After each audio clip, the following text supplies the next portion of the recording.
rimasto affascinato. Sì. Allora, eccoci rientrati in studio. Allora, nel frattempo di questo break pubblicitario ci ha raggiunto il collega Giovanni Diafora, che saluto. Buonasera Giovanni. Buonasera, grazie di essere qua grazie a voi. nei nostri studi, di essere arrivato tardi, ma eri al lavoro, giustamente, dovevate chiudere il giornale, giornalista del Corriere del Veneto. Allora, dicevo prima di andare in pubblicità, allora parliamo di donne, ma restiamo legati al film che ci ha guidato un po' questa sera in questa nostra disquisizione, cioè sempre il film The Post. Sentiamo adesso Meryl Streep, che nel film fa l'editrice, come è stato il ruolo, diciamo, del personaggio che ha interpretato, qual era la situazione di allora delle donne anche. Sentiamolo. Questa pubblicazione il pubblico americano è venuto a conoscenza di fatti e di qualcosa che era tremenda, che era un qualcosa sensibile per l'opinione pubblica americana, il fatto che per ben quattro amministrazioni avevano mentito al popolo americano e il quinto presidente Nixon stava facendo di tutto per sopprimere la libertà di stampa, ed è stato in un certo senso anche questo atto di coraggio di questa donna, di Katharine Graham, che era a capo di questo giornale, che era il secondo, come abbiamo detto, a Washington, era la sorellina piccola del New York Times, e una donna che in un certo senso aveva quasi la sensazione di non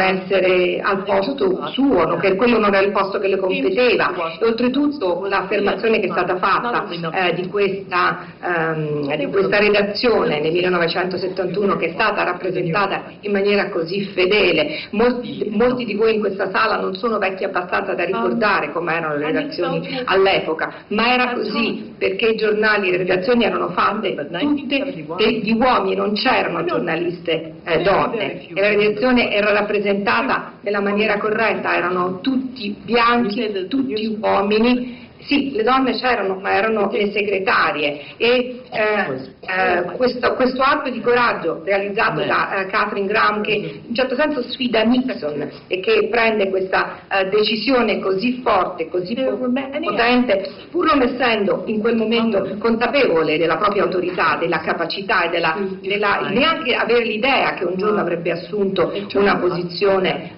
di leader, non avrebbe mai immaginato che poi sarebbe stata la prima donna a essere a capo di una delle delle società all'interno di Fortune 500, un qualcosa di inconcepibile all'epoca, e una donna che è riuscita a ricavarsi il suo posto nella cultura, che è stata in grado di vincere un premio Pulitzer con la propria autobiografia, quindi un'icona, un qualcosa di estremamente importante per questo secolo.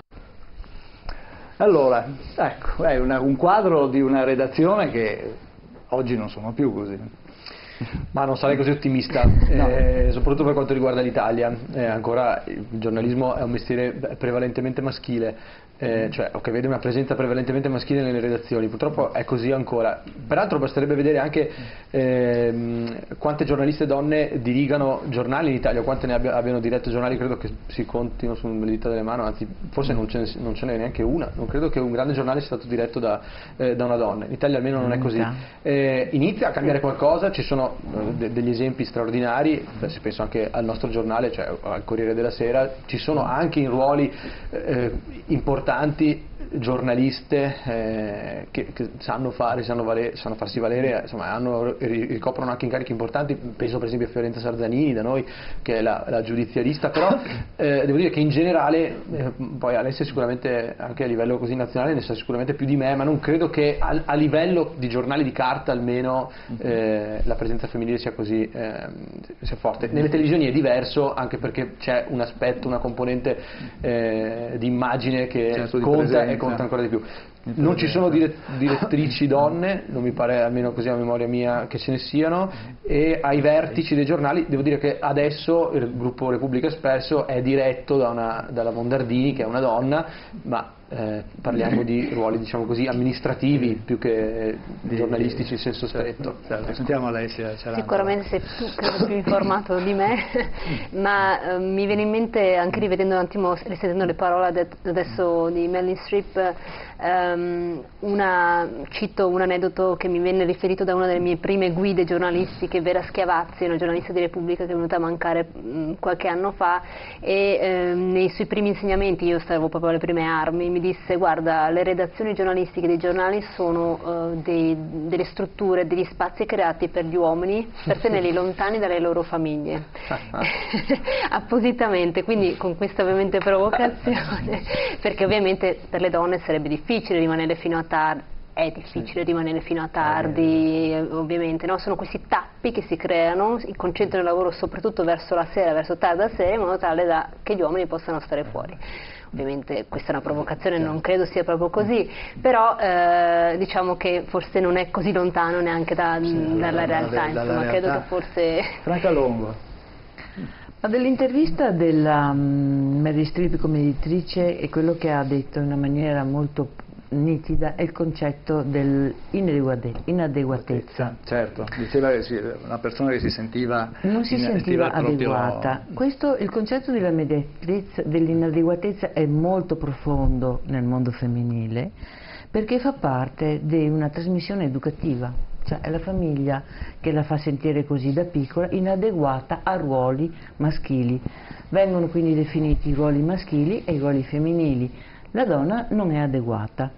Questo sta producendo delle diseconomie a livello economico. Draghi, in un proprio rapporto del 2013, scriveva che l'economia italiana, se predisponesse delle condizioni favorevoli a un maggiore ingresso delle donne nel mondo del lavoro, l'economia italiana avrebbe la potenzialità di crescere del 7% del PIL. Ricordo che un punto di PIL sono 16 miliardi e mezzo più o meno.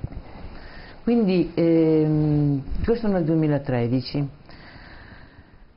Dal 2013, che Draghi è andato via, la Banca d'Italia, io non ho più notato grandi indagini sull'impatto economico che le donne possono avere sull'economia, quindi vuol dire che ci possono essere, non che questo dico che Draghi era una persona attenta al mondo femminile, ma guardando il mondo economico e valutando la questione, inserendo anche la situazione di genere femminile, ha fatto 4 conti. Ora e questo qua solo per quanto riguarda l'economia, l'ambiente, la società, la trascuratezza che tutti gli organi di stampa anche e che non approfondiscono il tema, e questo hanno una colpa profonda. Per esempio la questione della natalità. Come mai l'Italia è uno dei paesi che ha la natalità più bassa di tutti, di tutto il mondo quasi, a parte il Giappone? Sì, esatto, ce la vediamo. Tanto per dire, ma a livello, ma per il resto, voglio dire, la Francia c'è al 2%, come mai? E qui qualcuno sta tentando di reintrodurre, la donna dovrebbe rimanere a casa, così segue la famiglia, e l'uomo dovrebbe ricoprire il suo ruolo. Quindi a un certo punto sono 2 le questioni, c'è una questione femminile e c'è una questione maschile. Mentre la donna in certo qual modo attraverso gli anni 70-80 ha posto delle questioni difficili, contorte, risolte o non risolte, non ha importanza, ma ha comunque prodotto la rivoluzione dei giovani e delle donne degli anni 70. C'è stata la rivoluzione del divorzio e tutte quelle conquiste civili di cui noi godiamo oggi, e non siamo consapevoli manco da dove provengono, cioè ci sono. Voglio ricordare che il delitto d'onore è stato soppresso soltanto 35 anni fa, cioè non è che sia un secolo fa. Se qualcuno pensa che sia stato soppresso 100 anni fa, si sbaglia, perché molto l'ho più sentito, recente. Dopo il famoso film Matrimonio all'italiana. Comunque, diciamo così, era sulla scia della rottura di uno schema estremamente patriarcale che vigeva in Italia, insomma, non dimentichiamolo. E quello che è abbastanza clamoroso è che in questo momento in Polonia ci sono delle donne che sono costrette ad andare in piazza per manifestare, per tenere aperti, non certo per espandere i diritti, ma per tenere aperti quelli che ci sono. Perché non voglio citare anche qua questo discorso, perché io sono sempre stata molto impegnata a una mobilitazione seria e impegnata, senza essere troppo eclatante, sul tentativo anche della giunta regionale, attraverso degli strumenti un pochino subdoli, di affossare i consultori familiari all'interno della regione. Quindi la politica e i giornalisti qua io non li ho visti, cioè cercare di difendere i diritti conquistati con grande fatica e che rappresentano un concetto di libertà individuale, non solo della donna ma della società tutta. Io non ho visto i giornalisti, mi dispiace di essere così molto decisa in quello che sto dicendo, li ho visti asserviti.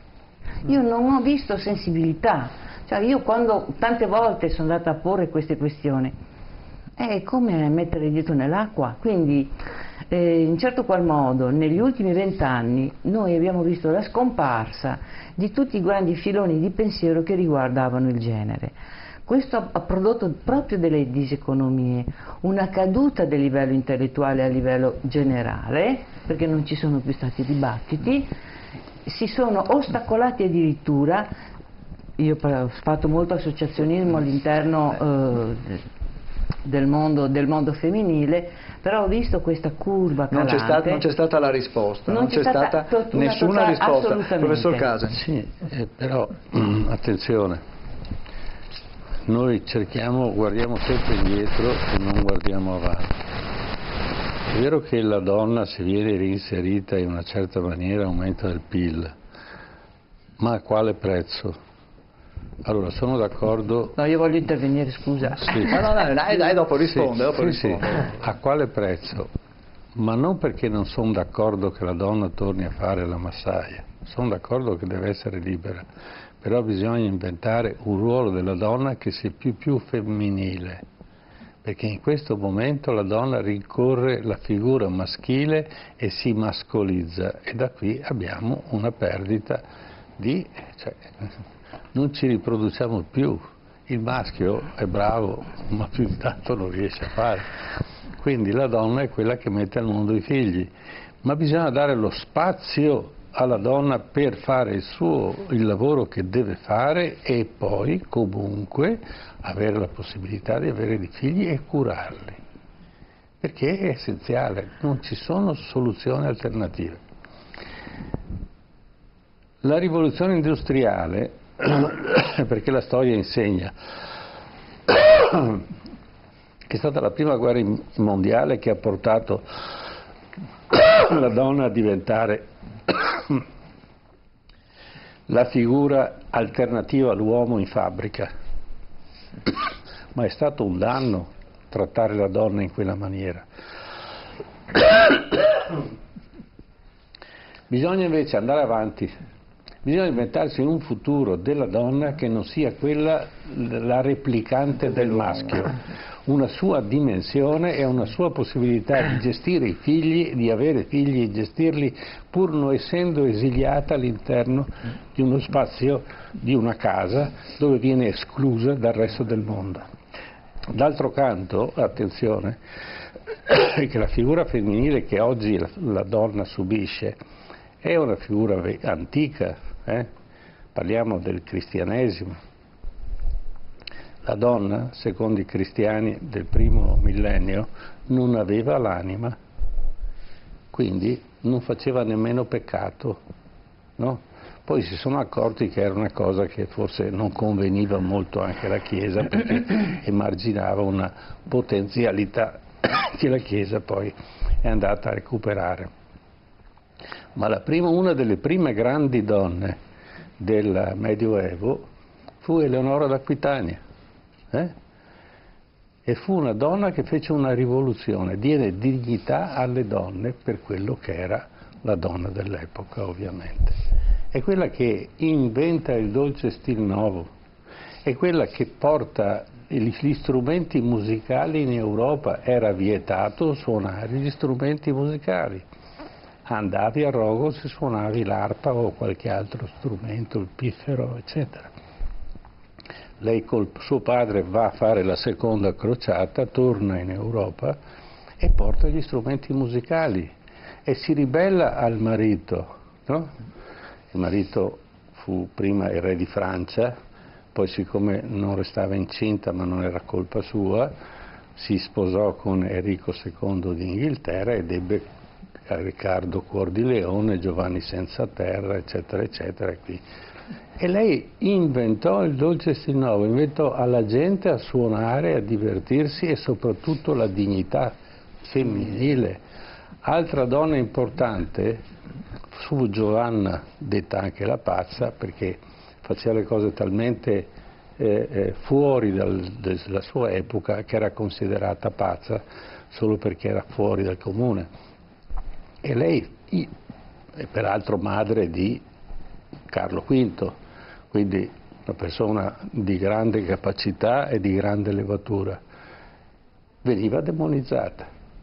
È la Chiesa che vede la donna come l'avversario. D'altro canto, noi abbiamo che c'è San Adamo il 24 di dicembre, c'è la vigilia di Natale, c'è San Adamo, ma non c'è San Eva. Allora, adesso diamo la possibilità mi dica di dove replicare. ho toppato. Sugli stereotipi. Lei ha messo in fila, scusi, sì, una fila di stereotipi.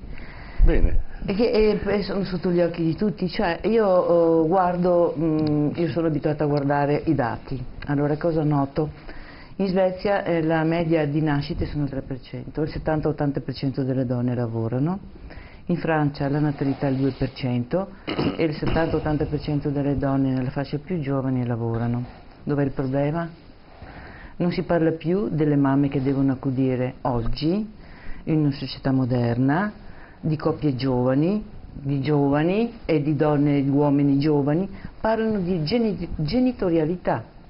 Cosa succede negli altri paesi?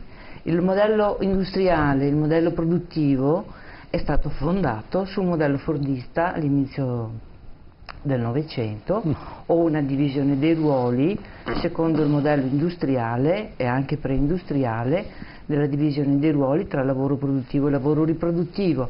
Questo non esiste più, questo schema. Noi ce l'abbiamo in testa perché siamo di un'altra generazione e di un'altra generazione ancora. Ma i giovani oggi, perché i giovani vanno via? Cioè i giovani vanno via non solo perché trovano lavoro, ma se noi intervistiamo i giovani che vanno all'estero. Io ho 2 figli all'estero e gli chiedo non solo a loro, ma a tutti i loro amici, ma anche un'indagine conoscitiva sui motivi per i quali il rientro dei giovani non vogliono più sapere di rientrare, nonostante la nostalgia, è perché qui non ci sono servizi. Quindi noi in Italia abbiamo un modello governato per lo più da maschi, un modello che proviene dal fine 800 inizio 900, è consolidato una stratificazione che somma anche il sistema religioso, molto forte in Italia, meno forte per esempio in Francia, che è notoriamente un paese dove i diritti individuali sono molto radicati in una cultura diffusa. Qui no, non abbiamo manco l'idea del concetto del diritto individuale, per cui dal momento che non c'è un'idea del concetto individuale, del diritto individuale, ancor meno viene visto e garantito per le fasce di popolazioni considerate sempre cosiddette più deboli, che è normalmente la donna. E guardate che lo dico in una maniera molto chiara: fintanto che non si prende in considerazione i diritti della donna, che non si sono mai presi in considerazione, sono state proprio la battistrada terribile, perché io ho studiato le politiche dagli anni 60-70, quando si denunciavano questa disattenzione, che poi sono stati calati anche sui giovani. Cioè io sto notando che tutte le politiche che hanno escluso le donne dalle fasce di governo, dalle fasce decisionali, dalle posizioni apicali, adesso sono in toto sui giovani. Quindi proprio ci sono delle analogie, dei parallelismi. Volevo sentire però attenzione, perché il latte in polvere in Italia costa il doppio che in Svizzera? Poi stiamo su questa roba, se no veramente perdiamo il filo del discorso. No, non perdo il filo del discorso, perché poi alla fine per mantenere un figlio costa l'ira di Dio. E allora noi abbiamo un fenomeno strano, e non do la colpa alle donne, ma sto dicendo che le donne... In Inghilterra l'IVA sui vestiti dei bambini o è il 4% o non c'è IVA. In Italia okay? no. Qui abbiamo il 22 e il 21%. Siamo d'accordo che ai bambini costa l'ira di Dio mantenere dei bambini, ma non si fanno politiche serie. Ed è un lusso avere dei figli, non può essere così, deve esserci uno Stato, ma se ci fosse una Presidente del Consiglio, probabilmente io ho certe lavorato cose, sui modelli di welfare degli altri paesi europei e quello italiano, è impossibile in Italia, brava. È impossibile. Allora, seconda cosa, se non abbiamo la possibilità di allevare i figli in una certa maniera, lasciamo stare i più fortunati, no? Questa generazione non riuscirà a capire e se ne va da un'altra parte, perché occasioni di lavoro in Italia ce n'è una montagna, ma purtroppo abbiamo una scuola che omologa e un'incapacità di dare libertà ai figli a una certa età. E questa è un'altra delle problematiche che dovremmo affrontare. Volevo fare intervenire anche Alessia Cerantole, dopo prego. Francesco. Insomma, tu hai parecchia esperienza all'estero per capire qual è anche, come dire, la situazione anche della donna, no? Sì, non è che sia l'Eldorado ovunque altrove, sicuramente c'è una situazione, ad esempio quella giapponese, che non è assolutamente invidiabile rispetto a quella nostra, soprattutto per le donne. Diciamo che forse la nostra generazione è più stata abituata, anche femminile, ma non ho mai fatto troppo una questione di genere personalmente. È stata più abituata a essere corazzata e abituarsi a dover ottenere ogni cosa perché nulla era stato dato per scontato. Io anche nel campo giornalistico arrivo da 10 anni di freelance, per cui me lo sono dovuto costruire giorno per giorno, ora su ora tutto, e non è stato mai dato nulla per scontato. E sinceramente, avendo lavorato per fortuna o per sfortuna, non lo so, al di fuori delle redazioni giornalistiche, quello che ha sempre fatto la differenza nel mio caso nel lavoro, soprattutto però con l'estero, è stato la qualità del mio lavoro stesso, non chi fossi. Non mi è mai stato messa davanti la questione se fossi chi fossi, se fossi una donna, se non lo fossi. Quello che veniva valutato e quello che mi ha fatto andare avanti o meno, fortunatamente è stato appunto il valore o meno, insomma, di quello che proponevo.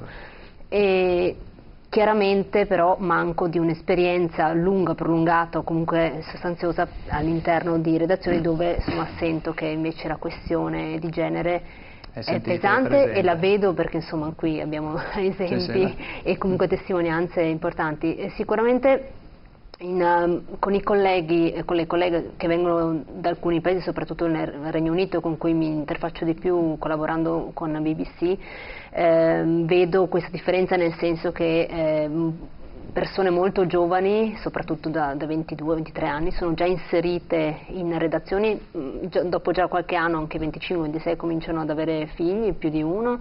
È tutto regolare, diciamo che c'è un percorso che viene in qualche modo, sembra agevolato, ecco, è reso possibile, cosa che sicuramente non vedo nei colleghi, a parità di età e di situazione non vedo assolutamente nei colleghi italiani, questo è lampante. Francesco. A me è venuta una domanda, ascoltando il dibattito, che ha preso in causa luoghi anche molto lontani, la Svezia, il Giappone, comparati all'Italia, ma noi abbiamo un caso in Italia e nel nostro nord-est. Giovanni Viafora lo conosce benissimo perché è a 2 passi dal Veneto. Io vengo da Cortina d'Ampezzo, vivo e lavoro a Cortina, che è a 30 km da una provincia autonoma che si chiama Alto Adige, e questa è la... no, arrivo. Pongo la domanda, anzi non è neanche la domanda che faccio alla sociologa e all'editore che hanno discusso su questo. com'è che a 30 km di distanza, è una domanda a cui una mezza risposta ce l'avrei, dal Veneto le donne lavorano eppure la natalità è molto alta, nel senso che chiunque guardi una mappa dell'Istat della natalità dei comuni vede una vasta area rossa che è la montagna soprattutto, ma un po' tutto il nord Italia, in alcune parti meglio, in altre peggio, ma la montagna del nord, la montagna veneta, la montagna friulana, non parliamone neanche, un deserto assoluto, e poi c'è la montagna altoatesina che è un luogo paradisiaco per la natalità, ma possiamo anche dire per la condizione della donna, perché di alberghi di lusso, di ristoranti splendidi, di strutture ricettive di accoglienza dove la capa è una donna, io ne ho viste tantissime, a 2 passi da casa mia. Dopodiché si arriva non tanto a Cortina, che magari vive delle dinamiche un po' dorate per via della sua condizione, ma in tutto il resto della montagna, ed è un tracollo di natalità, paesi che muoiono. Sul Corriere del Veneto vengono raccontati quasi tutti i giorni. Allora mi domando come mai, com'è questa è semplicissimo, perché copiano dall'Austria. Allora, che caratteristica ha l'Austria? Prendiamo Vienna. Vienna è considerata la città dove il benessere, è una delle città dove c'è il miglior benessere in Europa. Vienna, Stoccolma, Berlino, queste sono le 3 città, hanno una caratteristica in comune: esiste la figura di Gender City Manager. Che funzioni ha? Ha la funzione di coordinare le politiche di tutti gli assessorati affinché contengano l'ottica di genere. Ecco che introducendo l'ottica di genere su qualsiasi profilo politico e qualsiasi decisione viene presa, dall'urbanistica alla viabilità, ai servizi, alla costruzione del bilancio, all'ambiente, introducendo l'ottica di genere, esattamente quello che ha fatto la editrice del film, del giornale, introducendola, cambiano letteralmente i piani di lavoro e cambia la risposta che si dà al cittadino. Quindi quando nelle politiche attive, nelle politiche positive si introduce l'ottica di genere, non va bene solo la donna, vanno bene i bambini, vanno bene gli anziani e vanno bene le donne e vanno bene gli uomini, e aumenta il profilo del benessere. Il concetto di benessere predispone a una condizione di investimento nel futuro, perché se si introduce la paura di non sapere cosa succede domani mattina, io non sono in condizione di far figli, non ho neanche il coraggio di investire. Quindi vi faccio un esempio su Padova, perché nell'ambito delle ultime elezioni io avevo proposto in un programma di una lista di introdurre esattamente il termine Gender City Manager. Quando hanno dovuto stilare il programma in una forma di sintesi, hanno dovuto togliere la parola gender, perché qui faceva terrore alla gente. Cioè qui addirittura nel Veneto, nostro Veneto, che abbiamo avuto la prima università, una delle prime università del mondo, la prima donna laureata, abbiamo la Giovanella Baggio, che è riuscita in Italia a istituire l'unica cattedra di medicina di genere d'Italia, che sarebbe la seconda europea, perché la prima è Vienna. Quindi, no, ma la parola gender è stata demonizzata in Italia in una maniera straordinaria. È stata messa e qua c'è la stampa, c'ha responsabilità, mi scusi, adesso lo facciamo intervenire, Giovanni Viafora. Perché non si sono aperti, anche in questo caso si è lasciato in mano a dei persone che non conoscono le tematiche, che non conoscono le cose, non ci sono mai stati confronti, e quindi io, visto che ho qui un giornalista che è anche caporedattore, vi faccio un invito, apriamo dei dibattiti pubblici su determinate tematiche. Giovanni Viafora. Sì, non è solo colpa della berlina. No, ma scusa, altrimenti che veniamo a fare? Ma qua insomma i giornalisti e anche del Corriere del Veneto in particolare. Perché qui lei è.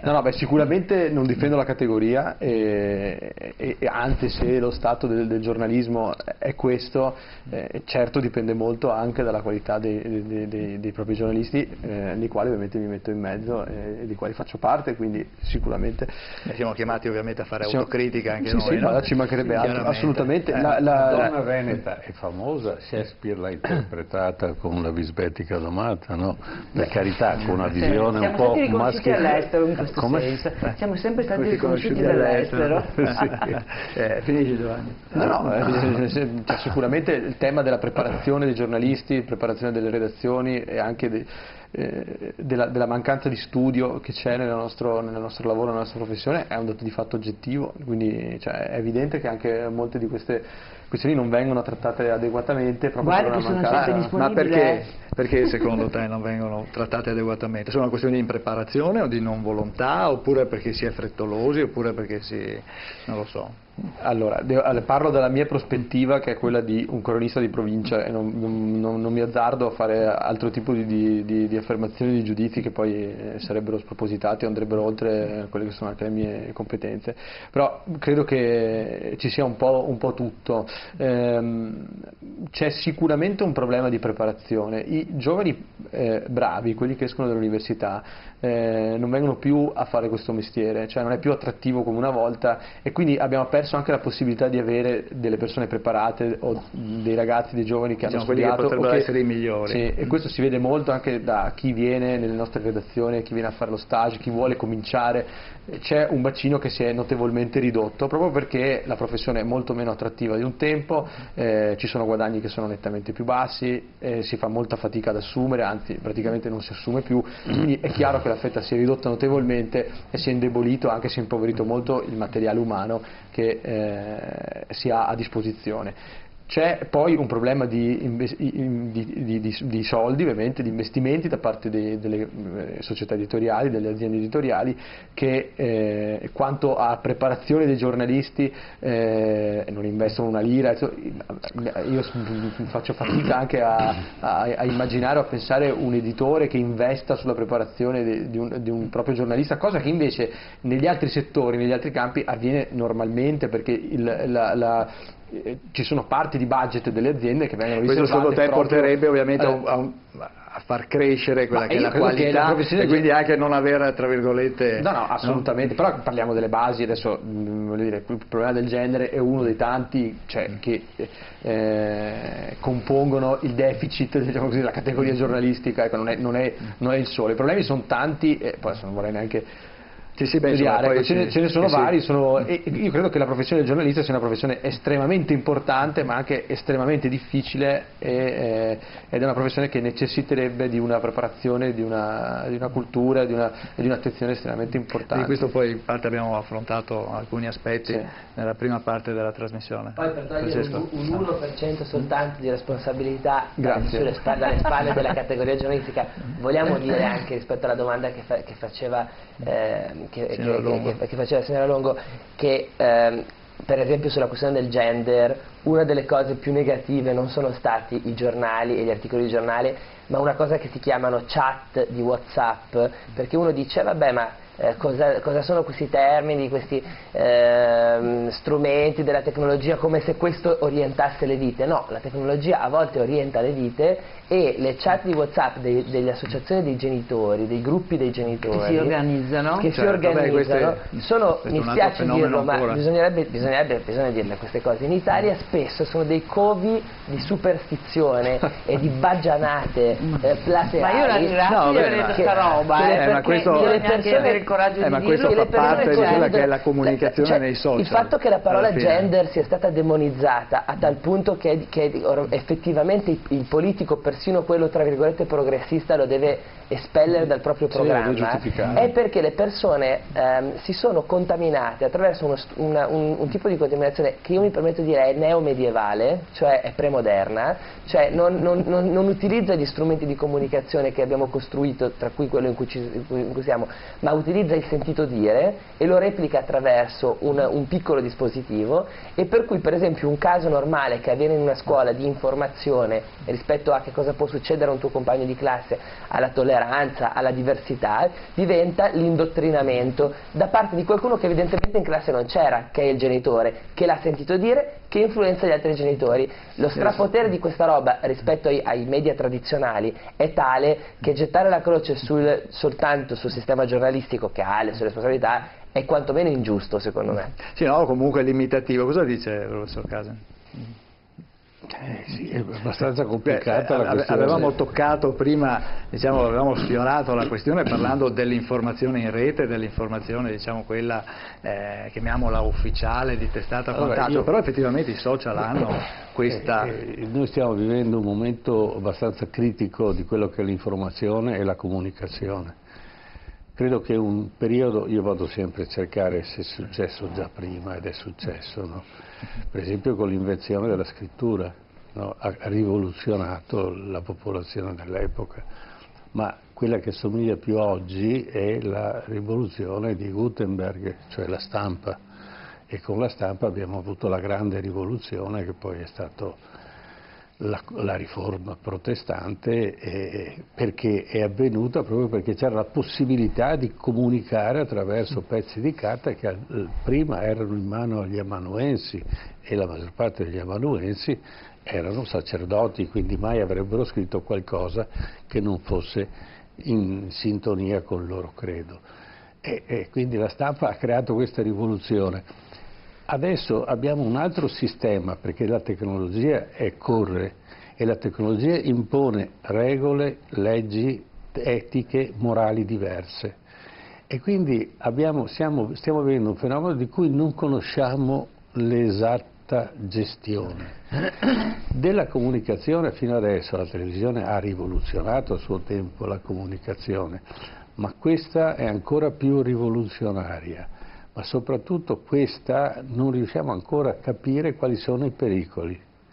Noi dalla rete veniamo regolarmente gestiti, anche se non lo sappiamo. Io ho il mio telefonino che conta i miei battiti cardiaci, quindi se qualcuno vuole sapere come sto, a quanti passi ho fatto, o se mi sono agitato durante la giornata, lo viene a sapere. Anche se prendo un caffè. Anche se prendo un caffè, si aumenta il mio ritmo cardiaco, ma mille cose.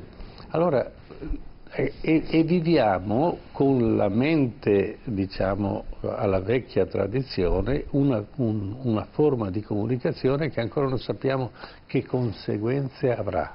E allora, se c'è stata una rivoluzione religiosa attraverso Gutenberg, che poveretto aveva fatto l'invenzione dei caratteri mobili, ma non si aspettava una cosa di questo genere, cosa succederà? Abbiamo visto la rivoluzione in Medio Oriente, creata da internet e dalla rete.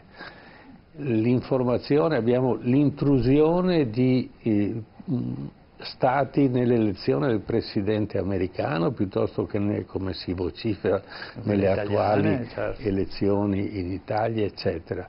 Che cosa succederà? Come potremo far fronte, come potremo essere consapevoli di quello che stiamo facendo? Perché noi stiamo facendo delle cose ma non riusciamo a capire quali conseguenze ci saranno. Questo è il grosso problema. E poi l'informazione, chi ha ragione? Per cui l'affermazione iniziale che ci vogliono degli editori che si spendano e siano responsabili di quello che viene scritto ufficialmente e che rispondano maggiormente, non come adesso, maggiormente nella gestione della comunicazione, stampa, televisione, rete, quello che sia, è necessario. E quindi ci vogliono regole nuove, però le regole non devono limitare la comunicazione, devono soltanto garantire che la comunicazione abbia la capacità di informare gli utenti. Allora, su questo lancio, chiamiamolo così, del professor Casen, chiederei un breve commento anche a voi. Siamo purtroppo in chiusura di trasmissione, quindi inizierei da te, Giovanni Viafora. Sì, ci vorrebbero altre 2 ore di trasmissione, però poi...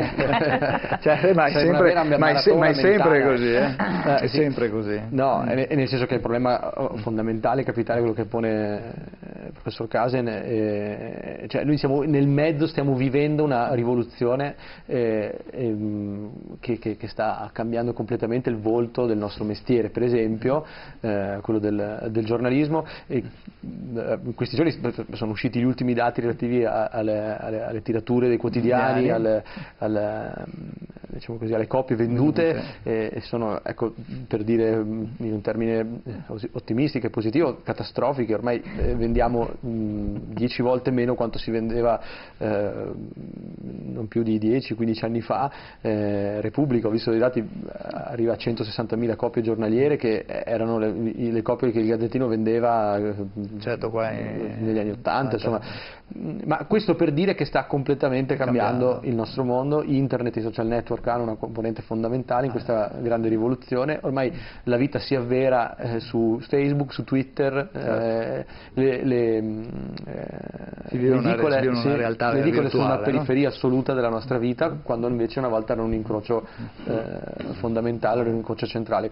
Io non credo che sia tutto negativo, anzi dovremmo imparare a vivere dentro questo nuovo mondo, dentro questi nuovi flussi, e credo che ci sia sempre di più la necessità di avere chi sappia distinguere all'interno di questo grande flusso, di questa obesità dell'informazione, chi sappia distinguere, sappia indirizzare. Quindi ancora di più serviranno giornalisti preparati e servirà una stampa attenta e consapevole, questo certo, sicuramente. Poi quello che accadrà, le forme che prenderà questo nostro lavoro, lo vedremo. Certo. Franca Longo. Allora, i nuovi mezzi i social media, diciamo così, sono molto democratici, perché non hanno filtri.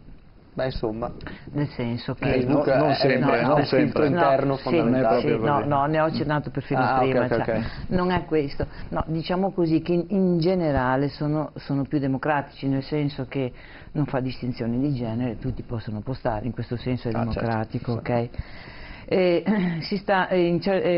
È vero che c'è un eccesso di informazione e questo rende confuso anche il lettore, perché non sa qual è vero. Infatti c'è il problema delle fake news.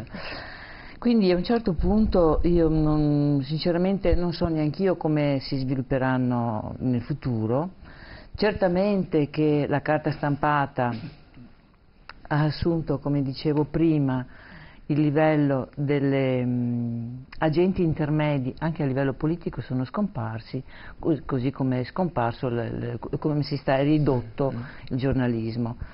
Certo che noi abbiamo bisogno però di avere fiducia sull'informazione, perché noi siamo ormai in una rete mondiale, dobbiamo sapere chi ha le legittimità, chi ha la vera notizia in mano, altrimenti questo è il problema oggi. Come si fa ad arrivare a sapere chi è che ha la vera notizia, che non la usa in una maniera strumentale a servizio di questo o di quello, perché ormai questo è il problema. Che garantisca che la notizia è vera. Che poi garantisca che la notizia è vera. Noi non lo sappiamo più, cioè siamo in balia, cioè hanno fatto di quelle cose come fake news, cioè non è soltanto l'influenza delle... Beh, quello è un aspetto, chiaramente. E questo è un aspetto, certo, l'influenza dei governi sulle elezioni di altri governi, perché è tutto globalizzato, sarà globalizzato anche questo. Ma come la stampa prima garantiva in un certo qual modo un controllo anche sul potere, come fanno sti media ad avere un controllo su quale potere, che ormai è un potere nascosto, diffuso, sotterraneo, che non si vede più, si muove in maniera diversa. Alessia Cerantola.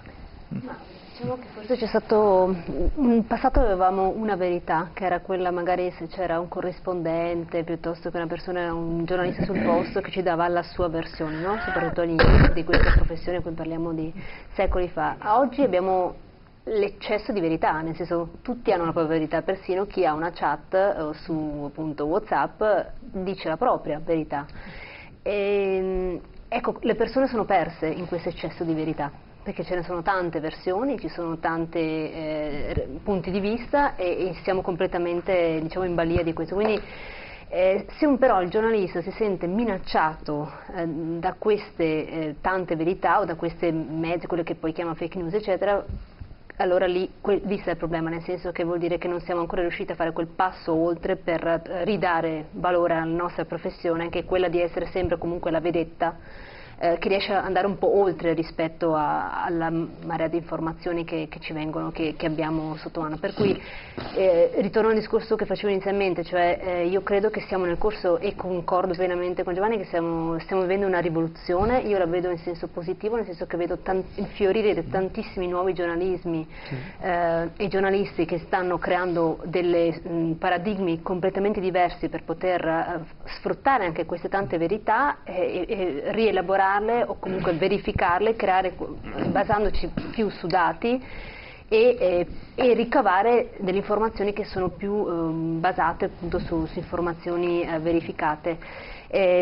Poi la parola verità sappiamo che insomma dà adito a tantissime interpretazioni, perché io tendo a non usarla, non parlo mai di notizia vera, perché tutte le notizie possono essere vere sulla base però dei dati che abbiamo. Quindi se io ho a disposizione determinati elementi darò la mia verità, ma basandomi però su un limitato solamente su quei dati. Se un'altra persona ne possiede altri darà un'altra interpretazione, per cui è come insomma una rivoluzione copernicana anche in questo senso, nel senso che una volta appunto per renderla un po' più semplice si credeva che la Terra fosse piatta, non era una falsità, lo si credeva perché era sulla base degli elementi che c'erano allora. Poi quando invece si sono appunto aggiunti altri elementi si è venuti a capire che appunto non lo era, ma non è che uno stesse mentendo, uno no, ci si basava, e come oggi insomma ci si basa, le verità si basa soltanto sugli elementi che si hanno. Ecco perché il giornalista, credo ancora di più oggi, abbia bisogno di molto più tempo, studio, ricerca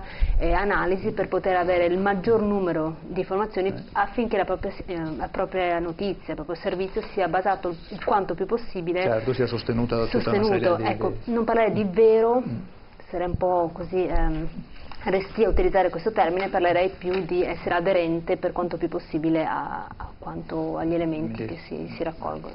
Francesco Chiamolera.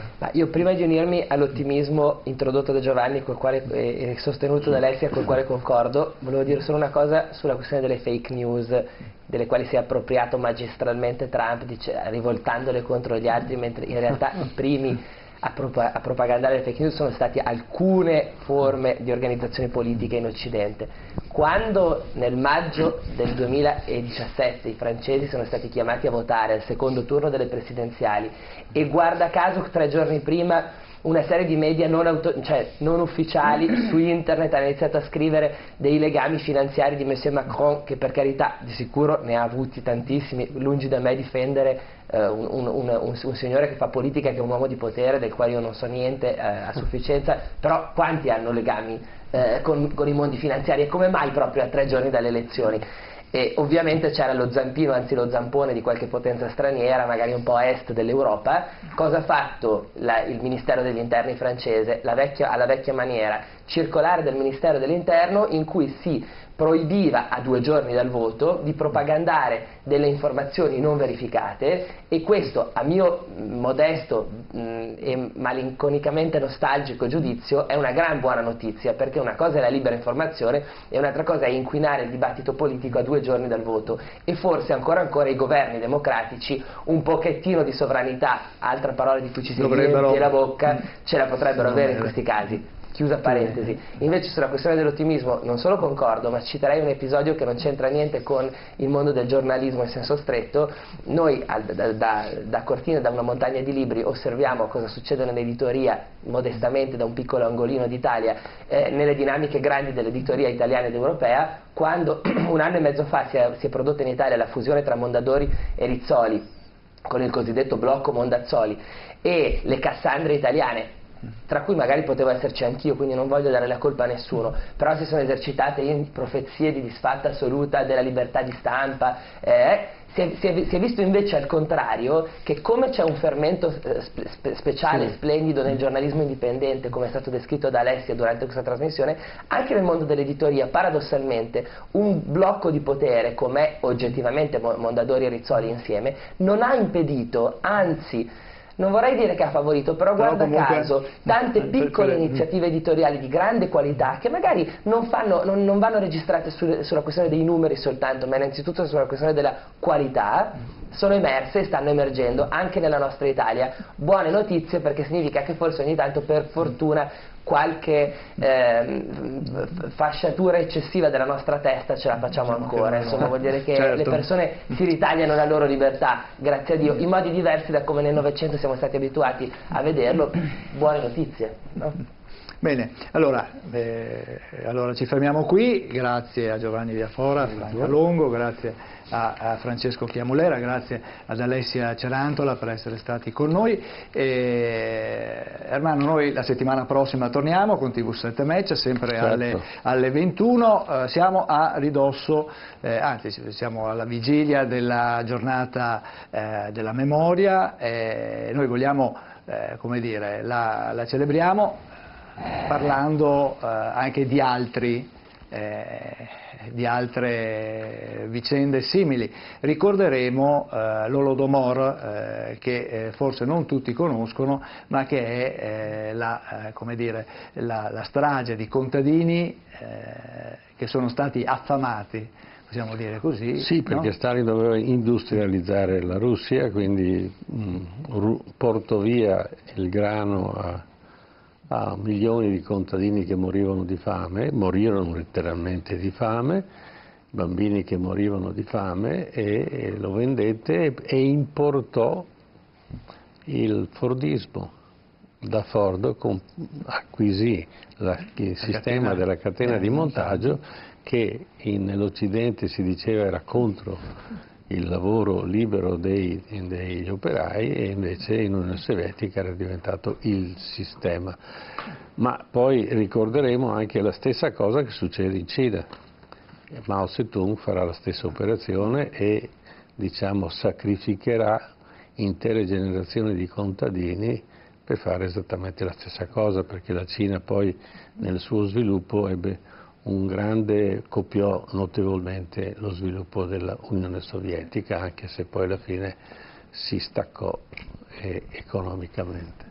Bene, grazie a tutti quanti voi, grazie ai telespettatori che ci hanno seguito. Allora, appuntamento TV7 Match, ricordo, venerdì prossimo alle ore 21, vi aspettiamo. Arrivederci, buonanotte.